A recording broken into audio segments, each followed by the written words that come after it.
cambiar la dirección de la energía. Preguntas. ¿Por qué la conciencia cósmica, Samadhi, es llamada centramiento? Explica más cómo el amor solo puede ser suficiente sin meditación. ¿Por qué es insensible el hombre? Primera pregunta. Si iluminación y Samadhi significan conciencia total, conciencia cósmica, conciencia omnipresente, entonces parece muy extraño llamar centramiento a este estado de conciencia cósmica, ya que la palabra centramiento implica poner la atención en un punto. ¿Por qué la conciencia cósmica, o Samadhi, es llamada centramiento? Centrarse es el camino, no el objetivo. Centrarse es el método, no el resultado. El Samadhi no es llamado centramiento. El centramiento es la técnica para llegar al Samadhi. Por supuesto, parecen contradictorios, porque cuando uno se realiza, se ilumina, no queda ningún centro. Jacob Boehme ha dicho que cuando uno llega a lo divino, se puede describir de dos maneras. O el centro está ahora en todas partes, o bien el centro no está en ninguna parte. Ambas cosas significan lo mismo. Así que la palabra centramiento parece contradictoria, pero el camino no es la meta y el método no es el resultado. Y el método puede ser contradictorio. Así que tenemos que comprenderlo, porque estos 112 métodos son métodos de centramiento. Pero una vez que te centres, explotarás. Centrarte consiste simplemente en ponerte a ti mismo totalmente en un punto. Una vez que te has recogido en un punto, que te has cristalizado en un punto, ese punto explota automáticamente. Entonces no hay ningún centro. O entonces el centro está en todas partes. De modo que centrarse es un medio para explotar. Porque el centramiento se convierte en el método. Si no estás centrado, tu energía no está enfocada, no puede explotar. Está difusa, no puede explotar. Una explosión requiere mucha energía. Explosión significa que ahora no estás difuso, estás en un punto. Te vuelves atómico. Te vuelves, realmente, un átomo espiritual. Y solo cuando estás suficientemente centrado para volverte un átomo puedes explotar. Entonces hay una explosión atómica. No se habla de esa explosión porque no se puede, así que solo se da el método. Del resultado no se habla. No se puede hablar. Si practicas el método, el resultado le seguirá, y no hay ninguna manera de expresarlo. Así que recuerda esto. Básicamente, la espiritualidad nunca habla de la experiencia misma, solo habla del método. Muestra el cómo, no el qué. El qué queda para ti. Si haces el cómo, el qué llegará a ti. Y no hay manera de comunicarlo. Uno lo puede conocer, pero no puede comunicarlo. Es una experiencia tan infinita que el lenguaje se vuelve inútil. La inmensidad es tal que ninguna palabra es capaz de expresarla. De manera que solo se da el método. Se cuenta que Buda dijo continuamente durante 40 años, no me preguntéis acerca de la verdad, acerca de lo divino, acerca del nirvana, la liberación. No me preguntéis nada acerca de cosas semejantes. Preguntadme solo cómo llegar ahí. Os puedo mostrar el camino, pero no os puedo dar la experiencia, ni siquiera en palabras. La experiencia es personal. El método es impersonal. El método es científico, impersonal. La experiencia siempre es personal y poética. ¿Qué quiero decir cuando diferencio de esta manera? El método es científico. Si puedes hacerlo, resultará el centramiento. Ese centramiento está abocado a resultar si se practica el método. Si el centramiento no está sucediendo, entonces puedes saber que estás entendiendo mal algo.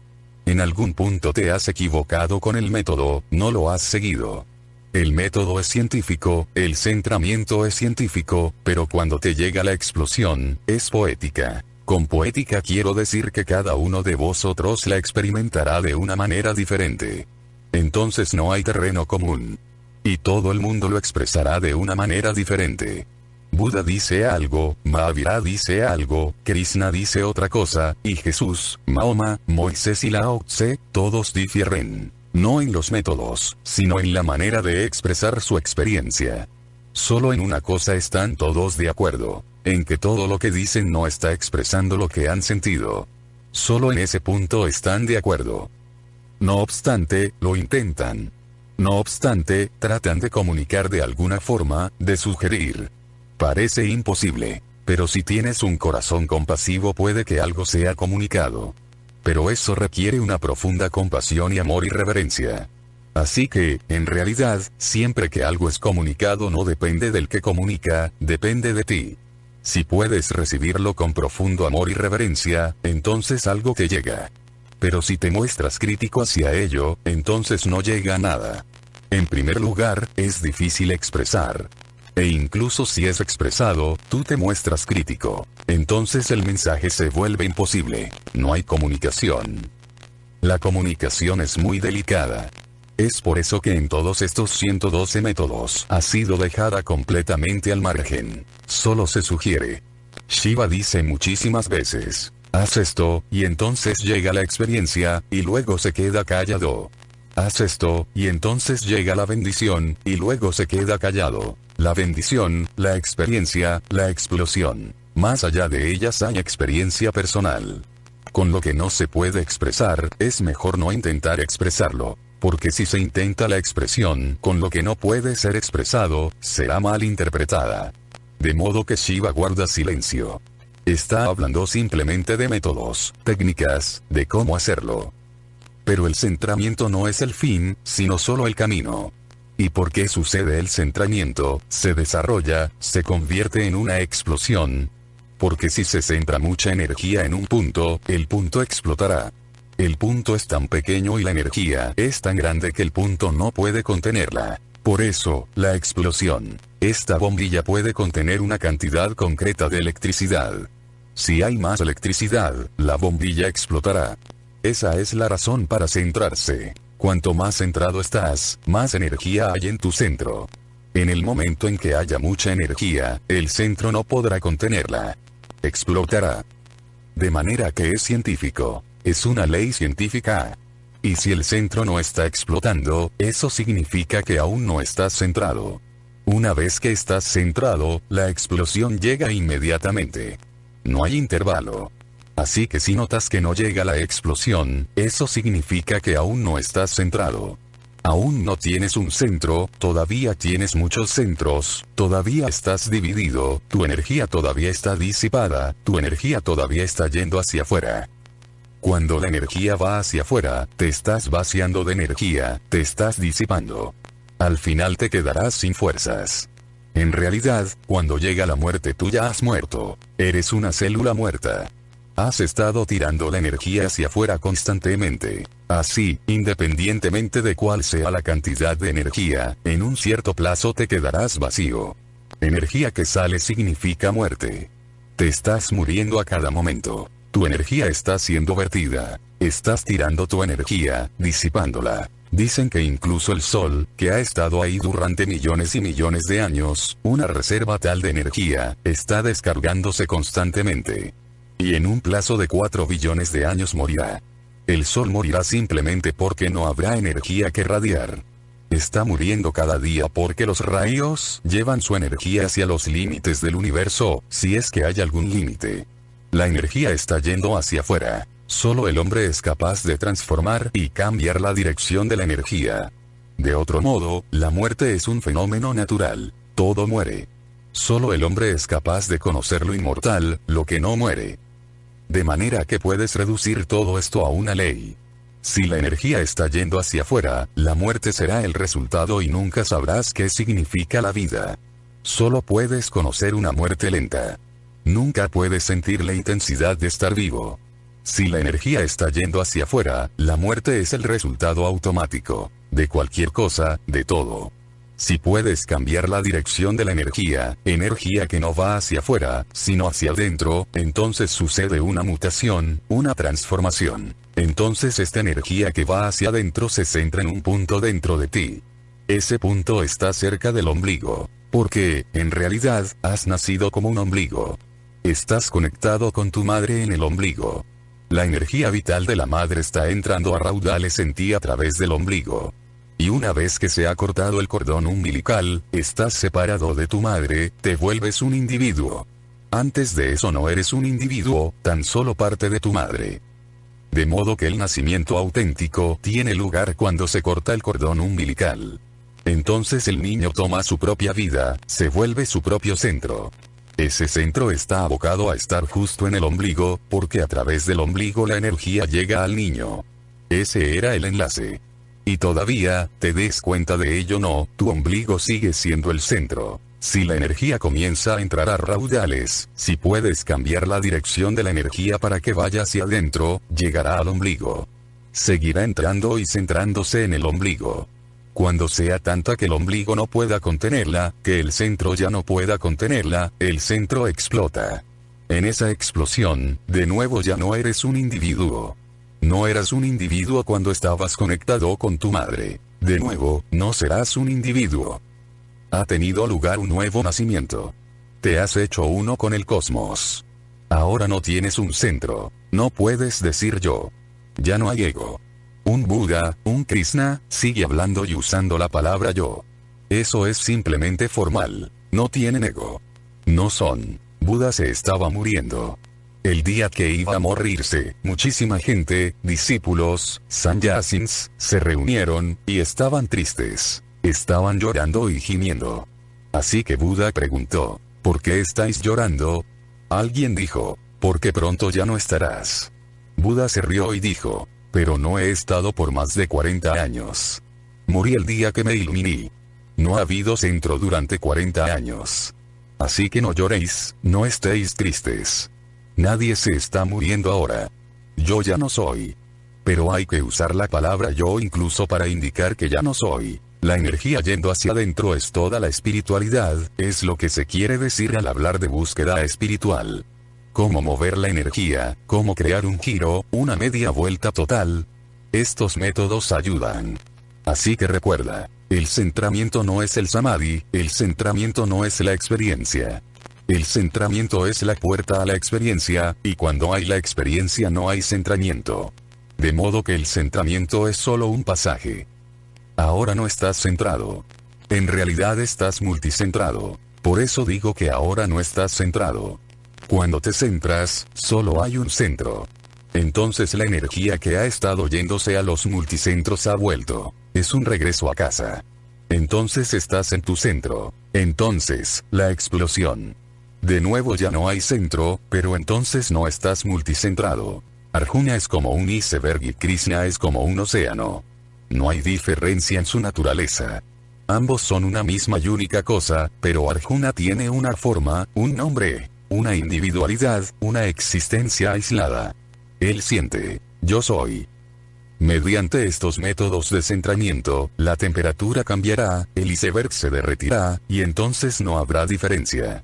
Esa sensación oceánica es el samadhi. Ser un iceberg es la mente. Y sentirse oceánico es ser una no mente. El centramiento es solo el pasaje, el punto de transformación a partir del cual el iceberg ya no existirá. Antes de él no había océano, solo un iceberg. Después de él no habrá iceberg, solo océano. La sensación oceánica es el samadhi, es sentirse a uno mismo uno con el todo. Pero no estoy diciendo pensarse a uno mismo uno con el todo. Puedes pensar, pero pensar es de antes del centramiento. Eso no es realización. No sabes. Solo lo has oído, lo has leído. Deseas que algún día esto pueda sucederte a ti también, pero no lo has realizado. Antes del centramiento puedes seguir pensando, pero pensar no sirve para nada. Después del centramiento no hay pensador. Sabes. Ha sucedido. Ya no eres. Solo el océano es. El centramiento es el método. El samadhi es el fin. No se ha dicho nada sobre lo que sucede en el samadhi porque no se puede decir nada. Y Shiva es muy científico. No está interesado en absoluto en decir. Es telegráfico. No utilizará ni una sola palabra extra.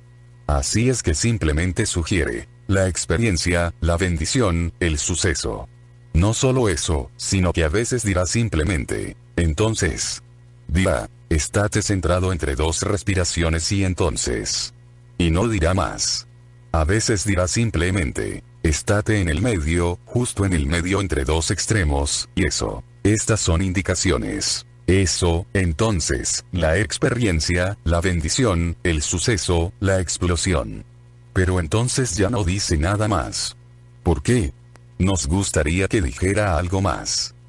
Dos razones. Una. Eso no se puede explicar.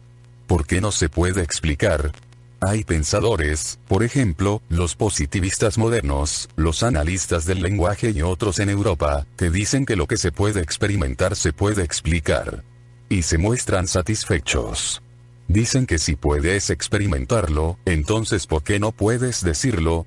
Después de todo, ¿qué es una experiencia? Lo has comprendido, así que ¿por qué no puedes hacérselo entender a los demás? Así es que dicen que si hay cualquier experiencia, puede ser expresada. Y si no puedes expresarla, eso muestra simplemente que no hay ninguna experiencia. Entonces eres un liante, estás confuso, ofuscado.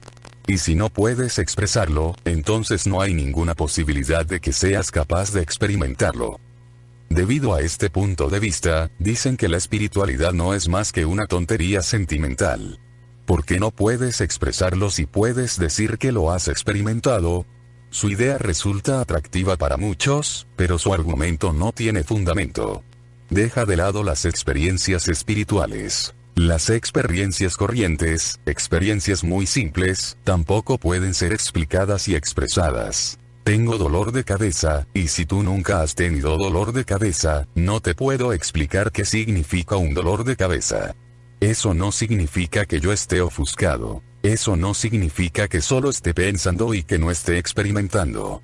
El dolor de cabeza existe. Lo estoy experimentando en su totalidad, en todo su dolor. Pero si tú nunca has sentido un dolor de cabeza, no se te puede explicar, no se te puede expresar. Si tú también lo has experimentado, entonces, por supuesto, no hay problema, se puede expresar. La dificultad de Buda es que tiene que hablar con no budas, no con no budistas, porque los no budistas también pueden ser budas. Jesús es un no budista, pero es un Buda. Como Buda, tiene que comunicarse con los que no lo han experimentado. Hay una dificultad. No sabes qué es un dolor de cabeza. Hay muchos que no conocen los dolores de cabeza. Solo han oído la palabra. No significa nada para ellos. Puedes hablar con un ciego sobre la luz, pero no se transmite nada. Él oye la palabra luz, oye la explicación. Comprende toda la teoría de la luz, pero, aún así, la palabra luz no le revela nada. A menos que pueda experimentar, la comunicación es imposible. Así que toma nota. La comunicación solo es posible si se están comunicando dos personas que han tenido la misma experiencia. Somos capaces de comunicarnos en la vida ordinaria porque nuestras experiencias son similares. Pero, incluso entonces, si uno hila muy fino se presentarán dificultades. Yo digo que el cielo es azul y tú también dices que el cielo es azul, pero ¿cómo vamos a decidir que mi experiencia del azul y tu experiencia del azul son la misma? No hay forma posible de decidir. Puede que yo esté viendo un tono de azul y puede que tú estés viendo un tono diferente de azul, pero lo que estoy viendo dentro, lo que estoy experimentando, no te lo puedo transmitir. Simplemente puedo decir azul. Tú también dices azul, pero el azul tiene 1000 tonos. Y no solo tonos. Azul tiene miles de significados. En mi pauta mental, azul puede significar una cosa. Puede que para ti signifique otra cosa, porque azul no es el significado. El significado está siempre en la pauta mental. De manera que incluso en las experiencias comunes es difícil comunicar. Además, hay experiencias que son del más allá. Por ejemplo, alguien se ha enamorado. Experimenta algo. Toda su vida está en juego, pero no puede explicar qué le ha sucedido, qué le está sucediendo. Puede llorar, puede cantar, puede bailar. Estas son indicaciones de que algo está sucediendo en él. ¿Pero qué le está sucediendo? Cuando el amor le sucede a alguien, ¿qué está sucediendo realmente? Y el amor no es muy inusual. Le sucede a todo el mundo de una manera u otra. Pero, no obstante, todavía no hemos sido capaces de expresar qué sucede dentro. Hay personas que sienten el amor como una fiebre, como una especie de enfermedad.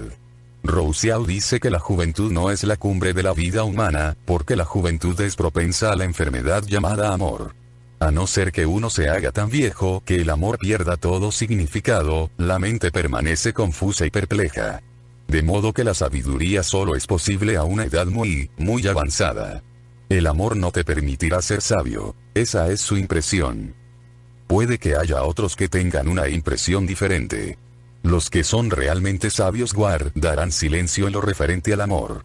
No dirán nada, porque la sensación es tan infinita, tan profunda, que el lenguaje está abocado a traicionarla.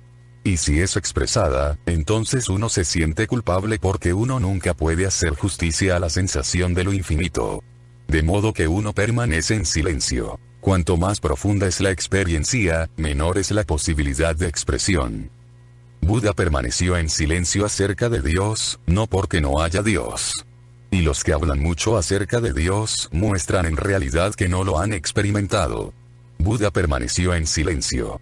Siempre que iba a algún sitio, anunciaba: por favor, no me preguntéis nada sobre Dios. Me podéis preguntar cualquier cosa, pero no sobre Dios. Los eruditos, los pandits, que en realidad no tenían ninguna experiencia, sino solo conocimientos, empezaron a hablar de Buda y a crear rumores, diciendo: guarda silencio porque no sabe. Si supiera, ¿por qué no iba a decir? Y Buda se reía. Esa risa solo la podían comprender unos pocos. Si amor no puede ser expresado, ¿cómo va a poder ser expresado Dios? Entonces cualquier expresión es perjudicial. Eso es lo primero. Por eso Shiva guarda silencio acerca de la experiencia.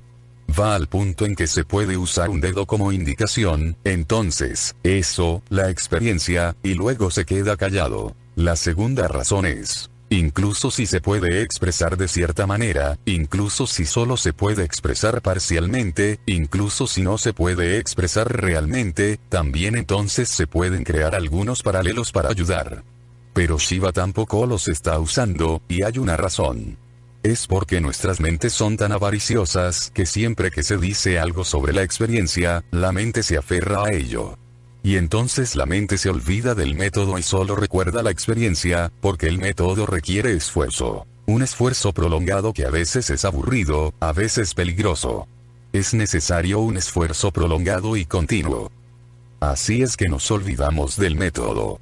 Recordamos el resultado y seguimos imaginando, deseando, anhelando el resultado. Y uno se puede engañar a sí mismo muy fácilmente. Uno se puede imaginar que el resultado ha sido logrado. Había alguien aquí hace unos pocos días. Es un sannyasin, un hombre mayor, muy mayor. Tomó sannyas hace 30 años. Ahora tiene casi 70. Vino a mí y dijo: he venido a pedir información, a saber algo. Así que le pregunté: ¿qué quieres saber? De repente, él cambió. Dijo: no a saber algo, realmente. Solo a conocerte, porque todo lo que se puede saber ya lo he sabido. Durante 30 años ha estado imaginando, deseando la dicha, experiencias divinas, y ahora, a esta edad tan avanzada, se ha vuelto débil y la muerte se acerca. Ahora está creando alucinaciones de que ha experimentado. Así que le dije: si has experimentado, entonces permanece en silencio. Quédate aquí conmigo unos momentos, porque entonces no hay necesidad de hablar. Entonces se inquietó. Dijo: muy bien. Entonces supón que no he experimentado. Entonces dime algo. Así es que le dije: no hay ninguna posibilidad de que yo suponga nada. O has sabido o no has sabido. Le dije: así que sé claro al respecto. Si has sabido, permanece callado. Quédate aquí unos pocos momentos y luego vete. Sigue hablando de métodos, permaneciendo completamente en silencio sobre el resultado. No puedes ser engañado por él. Esa es una de las razones por las que este libro, uno de los libros más significativos, ha permanecido totalmente desconocido. Este Vigyan Bhairav Tantra es uno de los libros más significativos del mundo. Ninguna Biblia, ningún Veda, ningún Gita es tan significativo, pero ha permanecido completamente desconocido. La razón: contiene solo simples métodos sin ninguna posibilidad de que tu avaricia se aferre al resultado. La mente quiere aferrarse al resultado. La mente no está interesada en el método, está interesada en el resultado final. Y si puedes pasar del método y llegar al resultado, la mente estará extremadamente feliz. Alguien me preguntó: ¿por qué tantos métodos? Kabir ha dicho: Sah Samadhi Vali, sé espontáneo. El éxtasis espontáneo es bueno, así que no hay necesidad de métodos. Le dije: Si has logrado el Sahaj Samadhi, el éxtasis espontáneo, entonces, por supuesto, ningún método es útil. No es necesario. ¿Por qué has venido aquí? Él dijo, aún no lo he logrado, pero me parece que Sahaj, el espontáneo, es mejor. ¿Pero por qué te parece que el espontáneo es mejor? Le dije. Como no se sugiere ningún método, la mente se siente bien, ya que no tienes que hacer nada, y sin hacer nada puedes lograrlo todo. Debido a esto, el Zen se ha puesto de moda en Occidente, porque el Zen dice, lógralo sin esfuerzo. No hay necesidad de esfuerzo. El Zen tiene razón. No hay necesidad de esfuerzo. Pero recuerda, para lograr este punto de no esfuerzo necesitarás un esfuerzo muy, muy prolongado. Para llegar a un punto en el que no sea necesario ningún esfuerzo, para alcanzar un punto en el que puedas permanecer en no hacer, será necesario un esfuerzo prolongado. Pero la conclusión superficial de que el Zen dice que no es necesario ningún esfuerzo se ha vuelto muy atractiva en Occidente. Si no es necesario ningún esfuerzo, la mente dice, esto es lo correcto, porque puedes hacerla sin hacer nada. Pero nadie puede hacerlo. Suzuki, que dio a conocer el Zen en Occidente, ha prestado un servicio y también ha perjudicado. Y el perjuicio permanecerá por un periodo de tiempo más largo. Era un hombre muy auténtico, uno de los hombres más auténticos de este siglo, y durante toda su vida se esforzó para llevar el mensaje del Zen a Occidente. Y solo, con su propio esfuerzo, lo dio a conocer en Occidente. Y ahora está de moda. Hay amigos del Zen por todo Occidente. No hay nada ahora que atraiga tanto como el Zen. Pero se comprende mal. La atracción se debe solo a que el Zen dice que no es necesario ningún método, no es necesario ningún esfuerzo. No tienes que hacer nada. Florece espontáneamente. Esto es cierto. Pero tú no eres espontáneo, así que nunca florecerá en ti. Ser espontáneo parece absurdo y contradictorio, porque para que tú seas espontáneo son necesarios muchos métodos para purificarte, para hacerte inocente y que puedas ser espontáneo. De otro modo, no puedes ser espontáneo en nada. Este Vigyan Bhairav Tantra fue traducido al inglés por Paul Reps. Él ha escrito un libro muy hermoso, Zen Flesh, Zen Bones, y en el apéndice incluyó también este libro, Vigyan Bhairav Tantra. Todo el libro trata del Zen. En el apéndice incluyó también este libro, Los 112 métodos, y lo denominó escrito pre-Zen. A muchos seguidores del Zen no les gustó esto, porque dijeron, el Zen dice que no es necesario ningún esfuerzo, y este libro solo tiene que ver con el esfuerzo. Este libro trata solo de métodos, y el Zen dice que no es necesario ningún método, ningún esfuerzo. Así que es anti-Zen, no pre-Zen. Superficialmente tienen razón, pero en el fondo no la tienen, porque para lograr un ser espontáneo uno tiene que hacer muchos progresos. Uno de los discípulos de Gurdjieff, o Uspensky, solía decir siempre que alguien venía a preguntarle sobre el camino, no sabemos nada sobre el camino. Solo enseñamos acerca de algunas veredas que llevan al camino. El camino no lo conocemos. No pienses que ya estás en el camino. Incluso el camino está lejos. Desde donde estás, desde ese punto, incluso el camino está lejos. Así que primero tienes que llegar al camino. Ouspensky era un hombre muy humilde, y es muy difícil ser espiritual y ser humilde. Dificilísimo, porque en cuanto empiezas a sentir que sabes, la cabeza se vuelve loca. Él decía siempre, no sabemos nada sobre el camino. Está muy lejos, y no hay necesidad de hablar de él en este momento. Donde quiera que estés, primero tienes que crear un enlace, un pequeño puente, una vereda que te lleve al camino. La espontaneidad, Sahaj Yoga, está muy lejos de ti. En el punto en el que estás, eres totalmente artificial, cultivado y culturizado. Nada es espontáneo. Nada, digo, es espontáneo. Cuando nada es espontáneo en tu vida, ¿cómo va a ser espontánea la espiritualidad? Cuando nada es espontáneo, ni siquiera el amor es espontáneo. Incluso el amor es un negocio, incluso el amor es un cálculo, incluso el amor es un esfuerzo. Entonces nada puede ser espontáneo. Y entonces explotar espontáneamente en el cosmos es imposible. Desde la situación en la que estás, desde esa situación es imposible. Primero tendrás que deshacerte de toda tu artificialidad, de todas tus actitudes falsas, todas tus convenciones cultivadas, todos tus prejuicios. Solo entonces será posible un suceso espontáneo. Estos métodos te ayudarán a llegar a un punto desde el que no es necesario hacer nada. Solo tu ser es necesario. Pero la mente puede engañar. Y la mente engaña fácilmente, porque así puede conseguir consolidación. Shiva nunca habla de ningún resultado, solo de métodos. Recuerda este énfasis. Haz algo, para que pueda llegar a ser posible un momento en el que no se necesite nada, en el que tu ser central se pueda disolver en el cosmos. Pero eso hay que lograrlo. La atracción del Zen se debe a razones equivocadas, y lo mismo se puede decir respecto a Krishnamurti, porque él dice que no es necesario ningún yoga, que no es necesario ningún método. En realidad, dice que no existe ningún método de meditación. Tiene razón.